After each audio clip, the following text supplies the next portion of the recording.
Sur base de quels critères les gouvernements du Québec, via Québec Métiers d'Avenir, qui est l'organisme mandaté par le gouvernement du Québec, pour organiser les concours de bourses d'excellence et d'exemption de droit de scolarité pour cette année au niveau de formation professionnelle, va-t-il évaluer la pertinence de votre dossier? Comment on va évaluer? C'est quoi les critères qui seront utilisés pour évaluer que les dossiers que vous avez déposés dans les cadres de ces concours de bourses est un dossier qui est pertinent et qui mérite qu'on puisse vous attribuer une bourse d'études? C'est vraiment à cette question des critères d'évaluation à laquelle je vais répondre dans quelques instants. Mais en attendant, si vous êtes nouveau sur la chaîne, je vous souhaite la bienvenue. Merci pour votre présence. N'hésitez pas à vous abonner parce que cette chaîne va être incontestablement la référence pour vous en matière d'information scolaire et professionnelle, mais aussi en matière d'immigration, de réussite éducative, de recherche d'emploi au Canada, de recherche des stages rémunérés, de recherche des bourses, et j'en passe. Si vous êtes ancien, merci pour votre fidélité, votre générosité me touche énormément. N'hésitez pas aussi à vous abonner si ce n'est pas encore fait et surtout à partager dans votre communauté cette chaîne parce que ça va vraiment être d'une grande utilité pour nombre de personnes qui veulent venir étudier ici au Canada.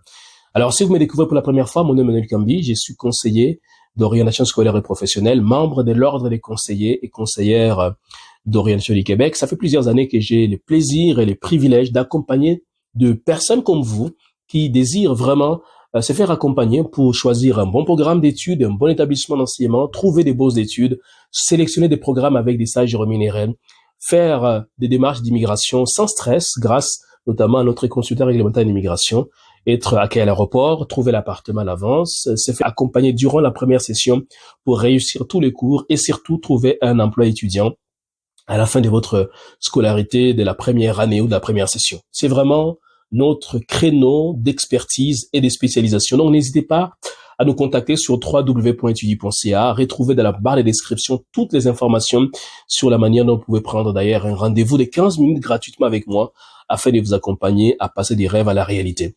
Venons-en maintenant à la question que j'ai posée à l'entame de cette vidéo. Quels sont les critères sur lesquels vont se baser les agents d'évaluation des dossiers de candidature dans les cadres des concours de bourses d'excellence et d'exemption des droits de scolarité qui a été lancé récemment par l'organisme Québec Métiers d'Avenir? Il y a 5 critères. Le premier critère, ce sont les motivations et les intérêts qui vous animent. Qu'est-ce que vous avez comme motivation? Qu'est-ce qui vous a motivé à appliquer à ces concours, à choisir tel programme de formation professionnelle, à choisir tel centre de formation professionnelle, à choisir telle région? C'est vraiment ces premiers critères qui seraient évalués sur base de ces indicateurs dont je viens de parler. Le deuxième critère, c'est notamment le parcours académique. On va regarder la pertinence de votre parcours académique. Est-ce que vous avez obtenu des bonnes notes? Avez-vous eu à vous démarquer dans votre parcours académique? Est-ce que vous avez eu à faire une formation qui cadre avec les conditions d'admission du programme dans lesquels vous allez pouvoir appliquer ici au Québec dans le cadre de ce concours de bourses? Bref, on va vraiment évaluer votre parcours académique. Troisième critère, ce sont les prix et les distinctions que vous avez obtenues dans le cadre de votre cheminement académique ou professionnel. Si vous avez gagné une bourse au niveau de l'école, au niveau de l'université, vous pouvez donc mentionner cela dans le cadre de votre demande de bourse d'études parce que ça va être pris en compte et crois-moi, ça a plusieurs pourcentages que je vais vous dévoiler dans quelques instants pour chacun de ces critères. Ensuite, le quatrième critère, sont les recommandations.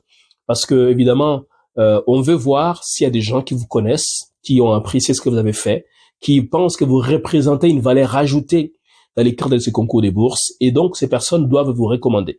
Donc, les lettres des recommandations que ces gens doivent rédiger vont être analysées minutieusement, vont être prises en compte parce que ce qui sera écrit va jouer un grand rôle dans l'attribution ou la non-attribution de la bourse d'études. Et pour terminer, les 5e critères sur base sur base de laquelle on va se fixer pour évaluer la pertinence de votre dossier de candidature, c'est la qualité globale de la demande. Est-ce que vous avez eu à soumettre une demande soignée, une demande méticuleuse, une demande qui a été montée avec rigueur et compétence? On va évaluer donc la qualité globale de votre demande. Et chaque critère que je viens d'évoquer a des pourcentages qui lui sont alloués.